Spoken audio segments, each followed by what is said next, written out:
My name is Alara Vance, and this is the story of how $1.87 changed my life and how $187 million almost destroyed it. The rain wasn't cinematic. It was just a cold, insistent Seattle drizzle that made the world look smudged, like a bad watercolor. It matched the feeling inside my chest, a damp, heavy chill that had taken up permanent residence.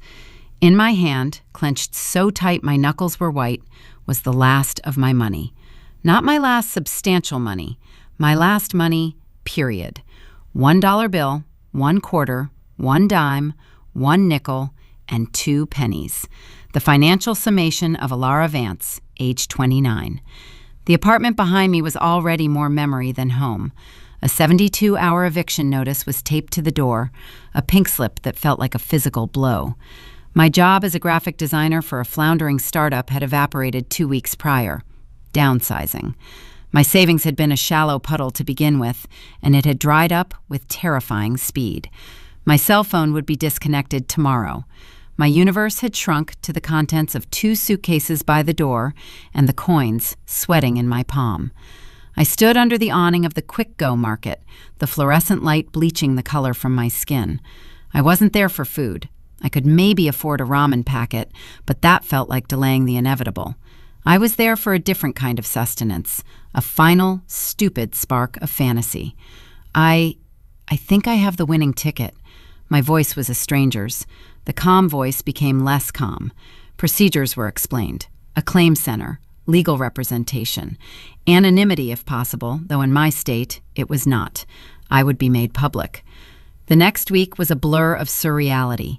I hired a lawyer, a stern, capable woman named Diane Croft, who specialized in windfall events. She became my guardian, my interpreter for this new, terrifying country I'd been dropped into. We claimed the prize. The lump sum after taxes was a number that still made my brain stutter. Just over $87 million. I did the press conference. I stood there in a borrowed blazer, holding a giant fake check, smiling a smile that felt carved from wood. Local designer hits jackpot, the headlines read. From eviction to millions. My face, pale and stunned, was everywhere. The first change was physical. Diane moved me out of Jess's apartment that same day and into a secure suite at a high-end hotel. It's not forever, she said, but you're a target now. You need to disappear until we get structures in place. The hotel room was larger than my old apartment. The silence in it was profound and expensive. I was sitting in that silent room, staring at a wall, when my phone rang. It was a number from my hometown, a place I hadn't lived in since I was 18. Alara? Honey, is that you? The voice was syrup and cigarettes. Aunt Lorraine, my father's sister. Our contact for the past decade had been a Christmas card, if that. Aunt Lorraine? My throat was tight. Oh, baby, we saw it on the news. We're just bursting with pride. My little niece, a millionaire. Her laughter was too loud. Your daddy, God rest his soul. He's smiling down from heaven right now. My father, who died when I was 15, had been a kind, quiet man who struggled with bills until the day he died. The idea that he'd be proud of this, it felt like a violation. Thank you, I mumbled, the script already feeling worn. Now, sweetheart, listen. The reason I'm calling, the syrup thickened, it's your cousin Jason. You remember Jason. He's had a run of bad luck, a real rough patch. There was this business venture, a can't-lose opportunity, but the partner, well, it fell through. Left him with some debts, legal-type debts. He's looking at losing his truck, his tools. It's $60,000, Alara. I know that's nothing to you now, just a little interest on your interest, but to him, it's his whole livelihood. We're family, honey, blood, and family helps family. The words landed with the weight of an anvil. Family. Blood. Words that hadn't meant a thing when I was eating ramen in a cold apartment. $60,000. For a cousin I hadn't seen since he was a pimply teenager who ignored me at Thanksgiving. I can't just... I have advisors, Aunt Lorraine. It's complicated. The warmth vanished from her voice, replaced by something hard and cold. Complicated? What's complicated? You have more money than God. We're asking for a drop in the bucket. Are you saying no? To family? The guilt was immediate, a hot, sick wave. I'd had the money for less than a week, and I was already a monster. I need to talk to my lawyer. I'll have someone get back to you. A lawyer? You need a lawyer to talk to your own aunt? She hung up. I stared at the phone, my hand trembling. Before I could process it, another call came in. Mark, my ex-boyfriend from 3 years ago, the one who'd told me I was too risk-averse, lacked vision, before leaving for a woman with a trust fund. Alara, hey, wow, just wow. His voice was the same smooth baritone that used to make my knees weak. Now it made my stomach turn. I saw the news. I always knew you were special. I guess the universe finally caught up. Mark. Listen, I'm actually in the city. I've started this incredible new venture, AI-curated sustainable travel for digital nomads. It's the next big thing. We're looking for angel investors. 100,000 would get us to prototype. For you, that's a rounding error. For me, it's everything. And I'd love to see you. Catch up. For old times. Old times. When he'd mocked my careful budgets, my 401k contributions, when he'd called my dreams small. I'm not investing right now, Mark. Come on, Alara. Don't let the money change you. You're better than that. The manipulation was so blatant it was almost impressive. Let's just have dinner. My treat. He laughed. I hung up. The phone immediately rang again. A number I didn't recognize. A text pinged, then another. Facebook friend requests exploded. People from high school I'd never spoken to, former colleagues from jobs I'd hated. Messages poured in. OMG, Alara, so happy for you. Remember that time we got tacos after Mr. Miller's class? We should totally reconnect. Hey, it's Pete from the temp agency. Just wanted to congratulate you. Say, my brother-in-law has this amazing real estate deal. Alara, this is your third cousin, Bethany. We're so proud. We're raising money for little Timmy's clarinet fund. Thought you might want to contribute. It was a deluge, a tidal wave of avarice dressed up as nostalgia, kindness, or familial duty. My inbox became a horror show of opportunism. My voicemail filled up. Diane had warned me. They will come, she'd said. They will smell it. You will learn who the people in your life are very, very quickly. I thought I was prepared. I wasn't. The most painful was Jess, my friend who had let me sleep on her couch. For a few days, she was normal. Then, one evening over takeout in the hotel suite, her idea, she grew quiet. So, it's really real, huh? She said, looking around at the opulent room. It's really real. It's just mind-blowing. She poked at her food. You know, my student loans are crushing me, like keep me up at night crushing me. It's $42,000. I know it's nothing to you now, but to me, she looked at me, her eyes wide, pleading. It would change my life, Lara, like yours is changed. This wasn't an aunt or an ex. This was my friend, the only person who had helped me when I had nothing. The guilt was a physical ache. Wasn't this what money was for? To help the people you love? Jess, of course. I'll pay them off. She burst into tears, hugging me. Thank you, thank you, thank you. You have no idea. I'll pay you back, I swear.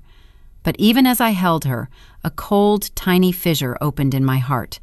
The dynamic had shifted. I was no longer Alara, her friend. I was Alara, the benefactor.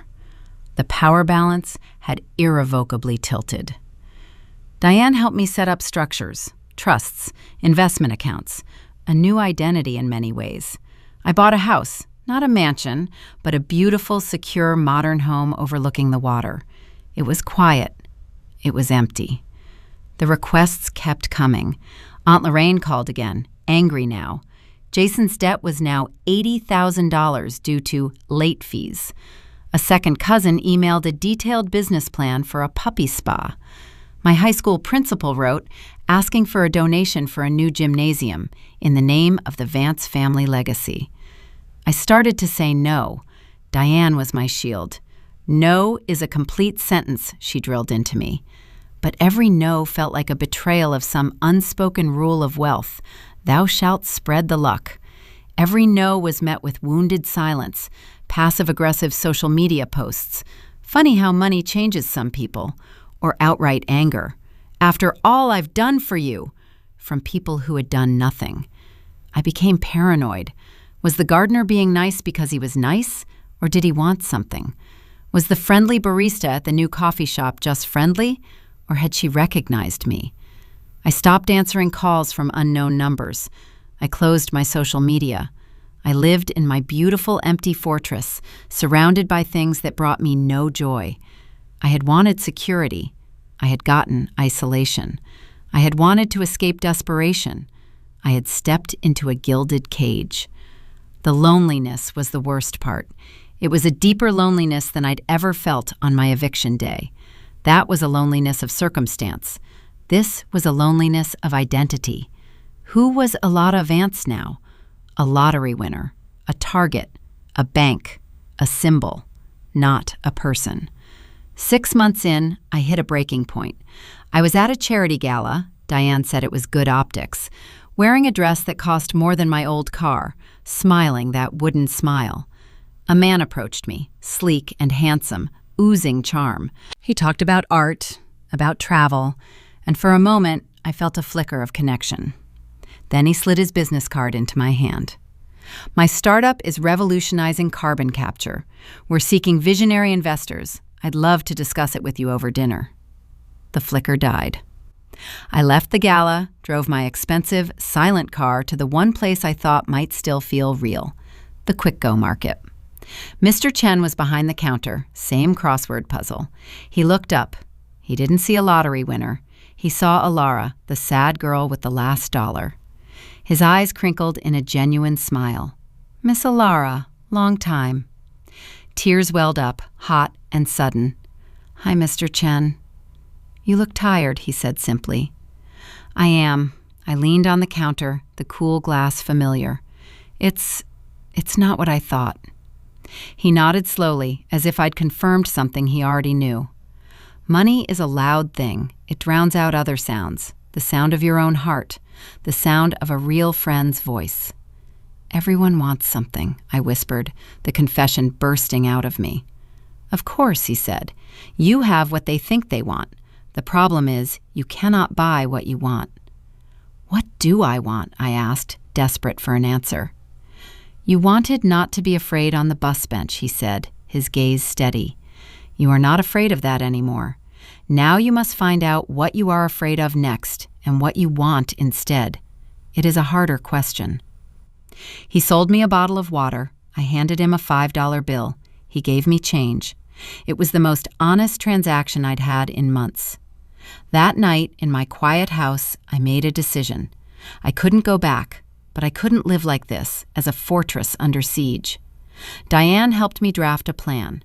We set up a philanthropic foundation, anonymous, to handle charitable giving in a structured, rational way. It was a pressure valve. Then I started saying no, without guilt. Not with anger, but with finality. I changed my number again, giving it only to Diane and a very select few. I paid off Jess's loans, as promised, and then gently let the friendship fade, seeing the new resentment and expectation growing in her eyes. It hurt, but it was a clean hurt.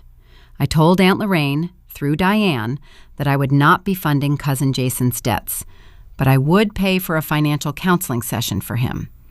She called me a heartless bitch and never contacted me again. It was a relief.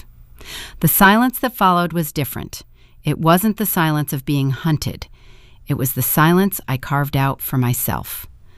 I started designing again, not for clients, but for me. I took classes in things I'd always been curious about: pottery, marine biology. I volunteered at the animal shelter, not writing checks, but cleaning kennels, where the dogs didn't care who I was. I met people slowly, cautiously. I didn't hide what I was, but I led with who I was. A designer who liked muddy dogs and bad sci-fi movies. Some people faded away when the big investment never materialized. Others stayed. The money didn't disappear. It was there, a colossal, life-altering fact. It meant I'd never worry about rent or health care or taking a risk on a passion project. That security was a gift beyond price. But it was a tool, not a solution. It couldn't buy love or purpose or self-respect. I had to build those myself, brick by brick, in the shadow of the fortune. One afternoon, a year after that day, I was on the floor of my sunny living room, wrestling with a new shelter puppy who was chewing on a potter's tool. My hands were dirty, my hair a mess, and I was laughing, a real, deep, unforced laugh. My phone buzzed on the table. A message from a new acquaintance, a fellow pottery class student.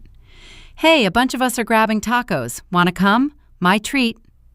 I looked at the message, then at the puppy, then out at the water. For the first time, the weight of the fortune didn't feel like an anchor. It felt like the floor, stable, beneath me, allowing me to look up. I typed back, "I'd love to, but only if we go Dutch." I hit send, and for the first time in a long time, I felt like Elada. Not the girl with the last dollar, not the lottery winner, just Elada. It was a start.